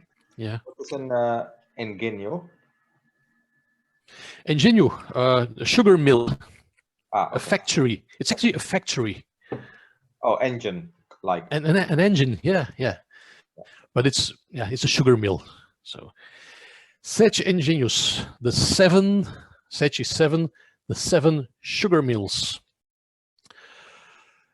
and comes from the Barcelos family, well-known family back in the time in Rio de Janeiro, when it was still a French colony. Can you imagine? Rio de Janeiro was, for a certain moment in time, was a French colony and was called, how was it called? Antarctica Atlantica or something like that. It was something with Antarctica in the name. And then the French were kicked out and the English came and the Dutch were there and then the Portuguese came. It was the capital of Brazil for a long time, Rio de Janeiro, because the current capital, Brasilia, is a new city. It's a city from the 1950s. It's an artificial city that was built and was made capital of the country. And Rio de Janeiro lost its status of capital, and still today, people of Rio de Janeiro don't like the people of Brasilia because they stole their capital. and it can get to very loud conversations on that issue in Brazil. So, but anyways, the family moved from Ilha de Governador, the big island on the coast of Rio, where the airport is, to the north of the state, Quisama. There should be a little accent on the last A, but my PowerPoint doesn't support that kind of. So Quisama, they founded the Engenho de São Miguel, and there were 6 other Engenho sugar mills in town. And in 1877, they formed a corporation of the 7 sugar mills, and the first corporation actually in Latin America. A corporation that's lasted until 2002. That was the end of the Central Engenho. Main reason, because the 7 different engenhos stopped working, stopped producing sugar, and stopped distilling cachaça, but reopened. They reopened one, São Miguel, in 2010, and that's what we're drinking. The oak is mentioned on the label, Carvalho, as you can see. Carvalho is Portuguese for oak, and when we say oak, it's American oak, no European oak. And it's actually old bourbon casks from Jim Beam Distillery. So just like in whiskey, in Scottish whiskey, it's old bourbon casks that are being used. Pot still, of course, again, around those 40% of alcohol. 18 months old. For a whiskey that would be very, very young. And for a cachaça that's, average. That's normal, 18 months old. American oak. I see a lot of people liking this one. René, Well, you mentioned that it's like a light Martinique style rum. Boy likes it a lot, but I do think that why people like it is because of the American oak. It's what we are used to in the flavors. Yep. Yeah, and it has a bit of that vanilla and those kind of bourbony kind of notes. Absolutely. That's what is triggering everyone. Yeah, it's very classic. The flavors, the aromas, and in a cachaça tasting, you should at least taste one cachaça matured on oak, because it's, of all the types of wood used, oak is one of the bigger ones. But yeah, it's not as exotic as the other types of wood we don't know. It's playing on the safe side. You have your vanilla, your coconut, and your bourbon notes. Yeah. So I imagine that most of the distilleries use different types of oak. So they have different expressions of their cachaças, probably in different types of wood, right? So yeah, so this is Sete Engenhos American oak, the Carvalho, but they probably have Ipe or Amburana or whatever also. Yeah. Absolutely. Unlike rum distilleries who will diversify their range with different ages. They have a 5-year-old and an 8 and a 10 and so on, and maybe a cask strength, and with a bit of luck, a sherry finish or a portwood finish, but it's all oak. Cachaça distillers are not going to diversify much in age, so they're not going to do one in oak 18 months and one 36 months and one maybe 5 years old. No, they're going to do, as you say, one unaged and one oak and one Jequitiba and one Amburana and one Canela Sassafras and so on. So this is the type of cachaça, so these oak matured cachaças. You can go either way with it. They are very nice to have as a sipper, to drink pure, to enjoy pure as you would enjoy a whiskey or a cognac. But they still have enough of those typical cachaça notes to use them in the mix. So you can go either way with them. It's a bit the passepartout of cachaça, the oak matured. So I don't know if anyone has saved some of their cachaça and let it oxidize a bit, but please go back to the first one, the Ipe. That is crazy what oxygen has done with that wood. If you don't have any left, no problem. You just buy another bottle. Yeah. Good one, Stijn. You all receive more. Jenny, we are not here to look at the drinks. This is a tasting.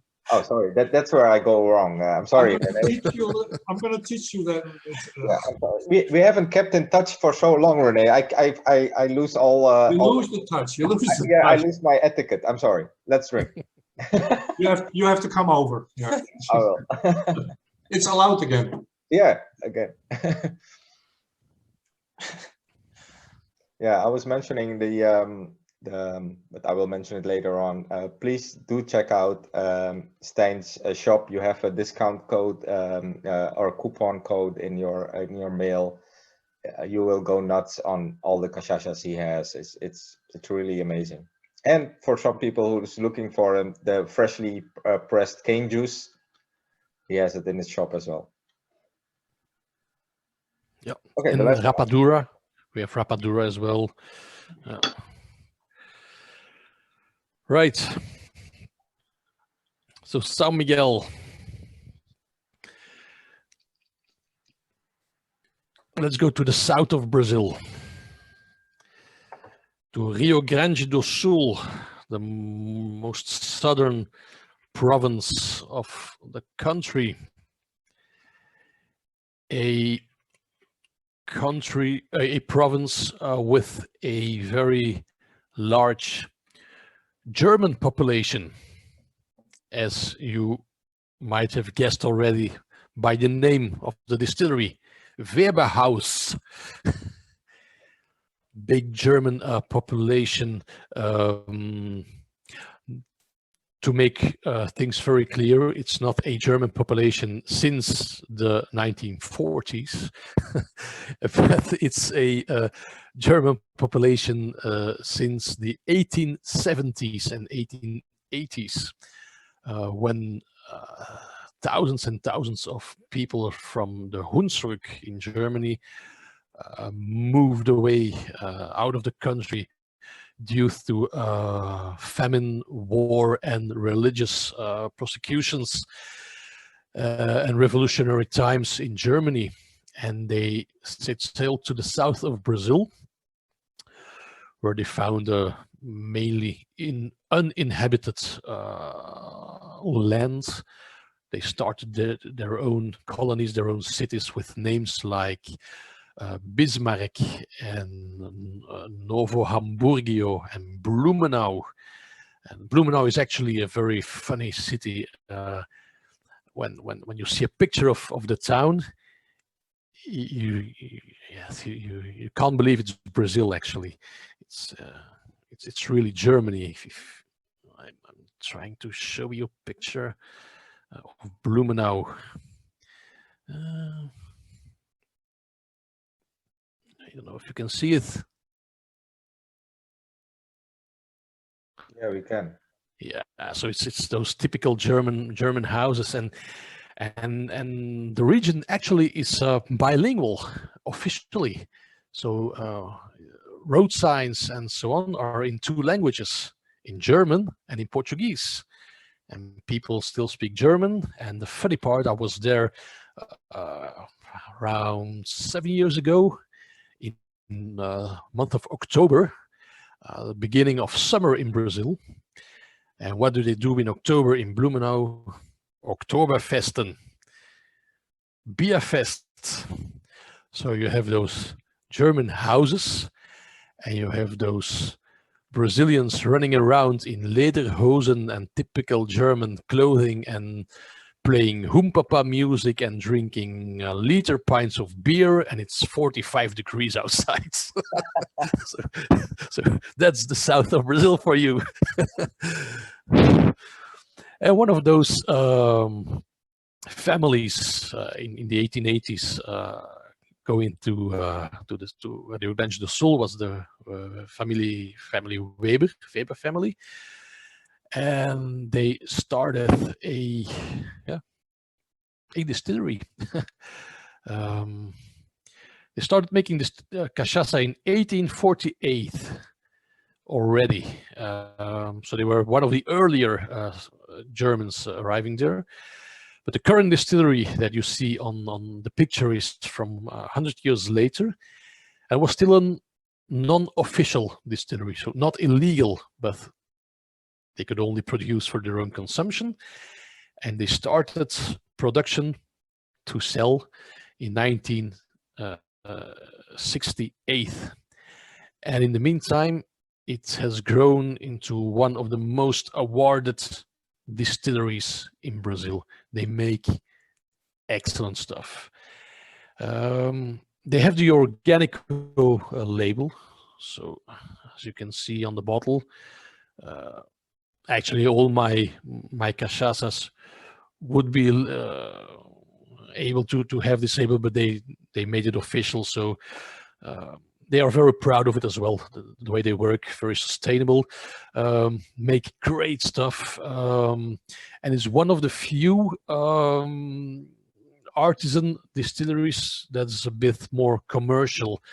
They were one of the earlier distilleries to start export outside of Brazil, mainly to Germany, of course. But now they're a bit everywhere in Europe. I represent them in Belgium, Netherlands, Luxembourg, France. Yeah, very good stuff. Inside the distillery, so they have actually 5 stills, which makes it a big distillery. And they are really one of those distilleries that make a lot of different products. They have unaged cachaça, cachaça matured in oak, in Jequitiba, in Canela Sassafras, Amburana, and so on and so on. Different age statements. They make a very good rum, Senor Weber. It's rather new. It's on the market now for 7 or 8 months. We started distribution in Belgium in January. 70% pure juice, 30% molasses, and aged in 4 different types of wood to make a blend. Very nice rum. They also make gin, and they make different cachaça liquors and so on. But I selected for you for tonight my personal favorite from the distillery. I call it my winter cachaça, my Christmas cachaça. And it's Christmas cachaça thanks to the maturation in Amburana casks. Amburana, Umburana, sometimes it's called, or Cerejeira. It's the same type of wood, 3 names for the same type of wood. And very typical, if you nose this cachaça and if you taste this cachaça, there is one very particular aroma and taste coming through. I'm sure you can tell me which one. Well, Rene mentioned ginger. Yeah, and cinnamon. Cinnamon. The cinnamon taste. But yeah, he was spot on with the Christmassy. He mentioned it a couple of minutes ago. This is has a real Christmas feeling about it. yeah, absolutely. It's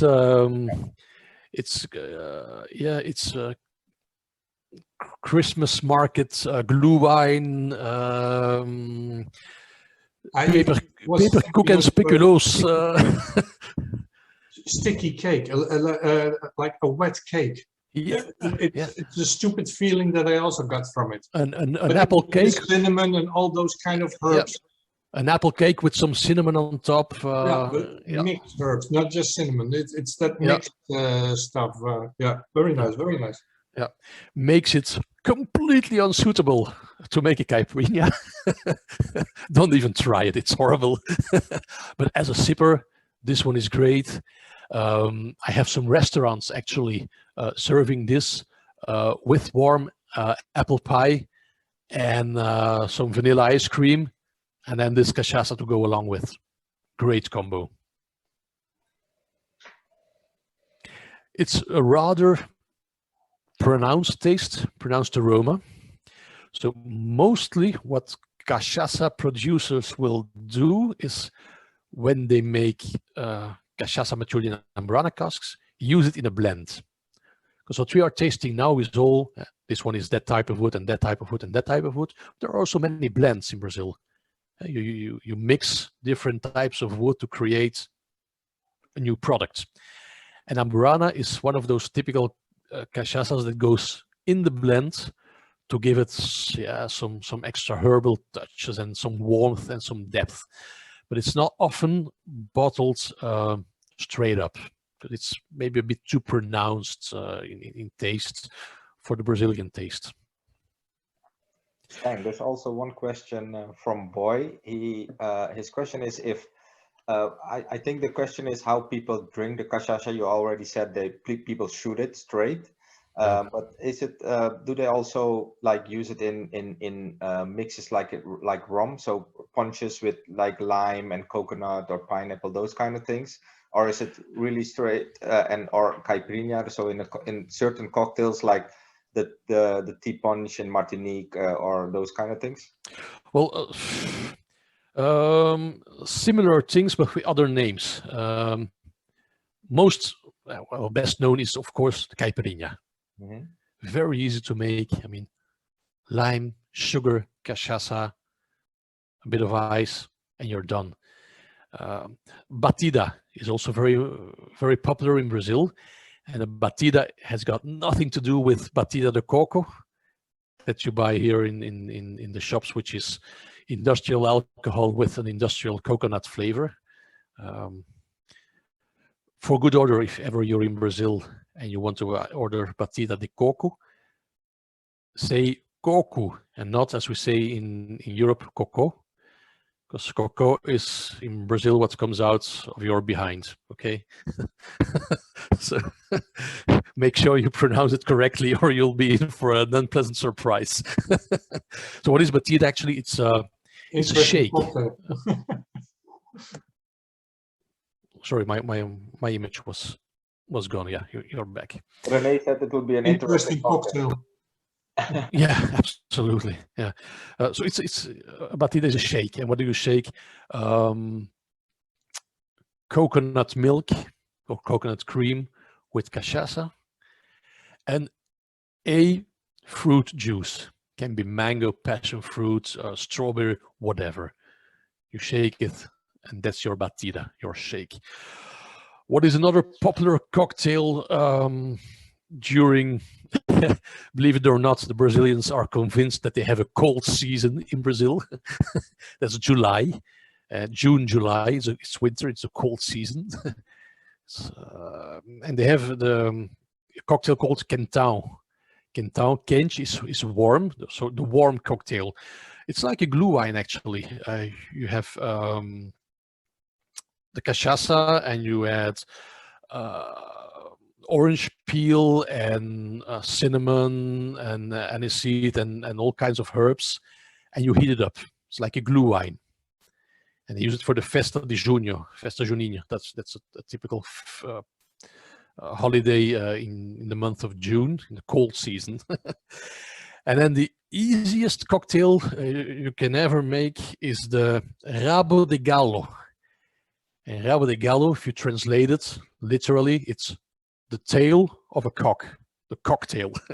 Rabo de galo. And what's in it? 2/3 of cachaça and 1/3 of vermouth, and that's it. So yeah, they have their cocktails and their drinks, and many of one, that last one. Sorry, that last one is an interesting one. Never heard of it. Yeah, it's the easiest one to make. You just need some vermouth and some cachaça, and you're settled. But yeah, they use it in cocktails, in drinks, in the kitchen. Yeah. So any other comments on this one, the last one? Oh, sorry, the wood first. So that's Amburana wood. So intense color, strong characteristic bouquet.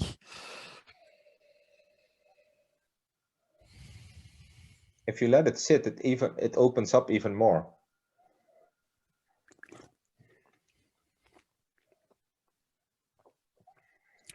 and again, highly drinkable, 38% of alcohol, so smooth, goes in like a treat. Actually, you won't find many cachaça going over 44% of alcohol. There are some, but it's very limited, with good reason. I mean, you're in Brazil and it's like 45 degrees outside. You really don't want a drink that's 60% of alcohol. I mean, nah, doesn't go down well. So it's all smooth and easy drinking and fun.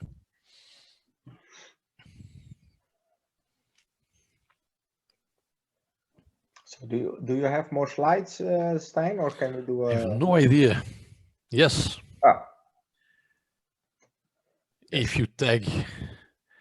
you're on social media and you do something about tonight, don't forget to tag us, Club Rum and Sabor, if you want to. If you're interested in cachaça, there's a discount code, of course. Not only on the cachaças we tasted tonight, but on all the cachaças in the web shop. Yeah, and maybe interesting for you guys, but Stijn also has tasting kits with a number of cachaças. So if you're into more tastings, like tasting more of different styles of cachaças or different woods, try his tasting kits also, and they're really fun. So do check his site out. It's a treat. It is. That's a box with 6 samples. There's a QR code inside the box. When you scan the code, you come to a website with some more explanation, more in-depth explanation on the wood being used and the distilleries and so on. My written English is better than my spoken English, so you'll be able to get it. Yeah, people are enthusiastic about your tasting kits, so maybe you will. Hopefully, you will get some new clients, and I think you've made some fans. Boy commented that he enjoyed the trip down. Well, the history of cachaça and the deep dive actually. Renee is curious about the eucalyptus wood. So again, Stijn, yeah, well, Stijn is a treasure trove of cachaça. It's really awesome. I might disappoint you with the eucalyptus woods, René. If you think you will get anything like those fresh, minty eucalypt notes, no, none whatsoever. None whatsoever. Yeah, go to a sauna, René, and take Martina with you. The eucalyptus already died 5 years ago, something like that.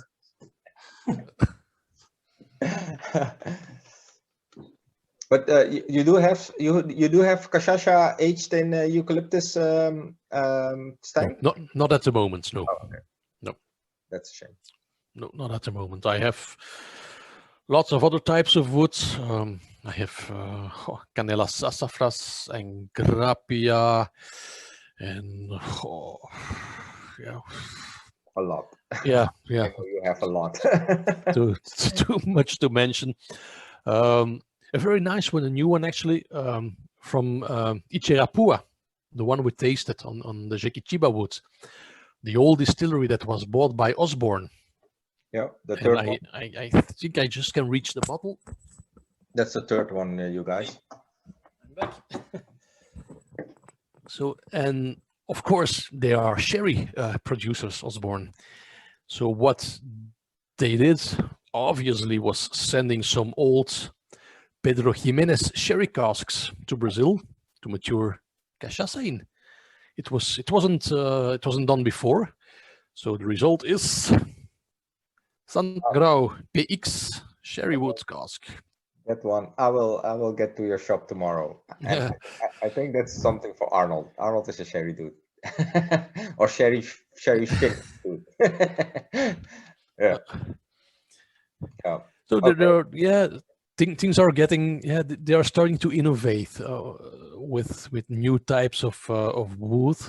Another thing they never did until we asked them to do so, and we managed to do that with Magnifica, the first one we tasted today, was to do a single cask for us.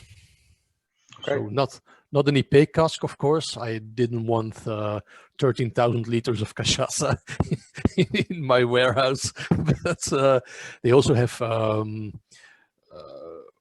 American oak casks lying around, and they usually use them for Solera, Solera cachaça, around 10 years old. And we selected one of the casks was really nice. Maybe not typical cachaça. It was almost like a rum, like a very good rum agricole. But we selected a cask, and we asked them to do a single cask bottling for us. They looked at us with very big eyes. What the hell are you talking about? What kind of thing is this? But yeah, they are open to try new things, and yeah, it's fun. And that's the most important part of. You have that bottle in your store yet, right? Sorry? You don't have that bottle in your shop yet. Yeah, well, yeah. Oh, you have it. Okay. Again, 1 second. Yeah. Next time, put all the bottles on your counter.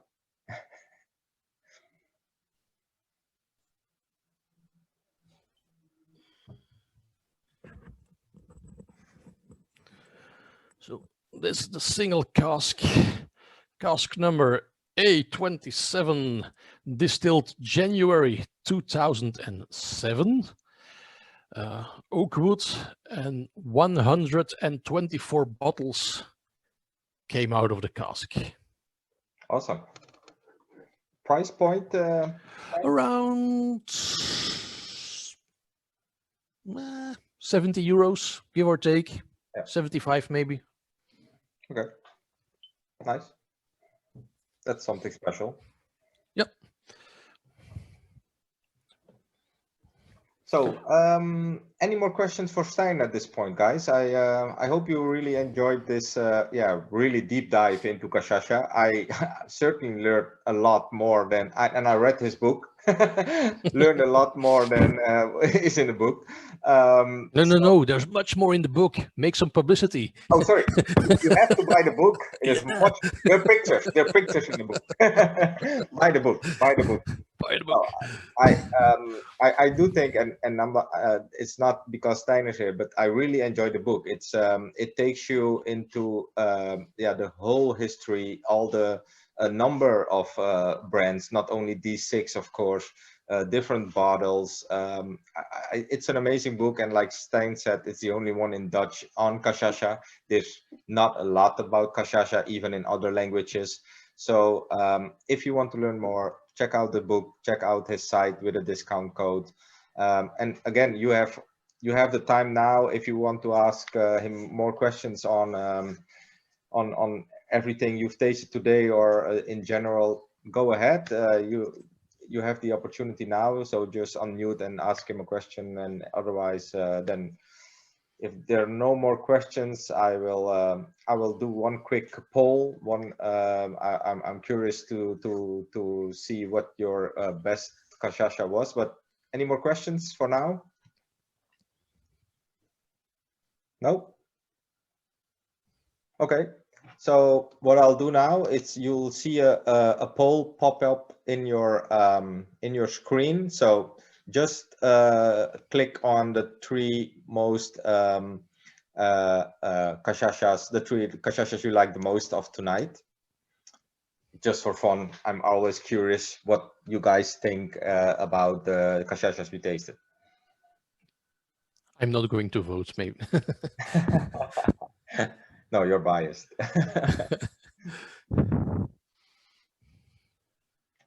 It's nice getting back to the cachaças now after some time.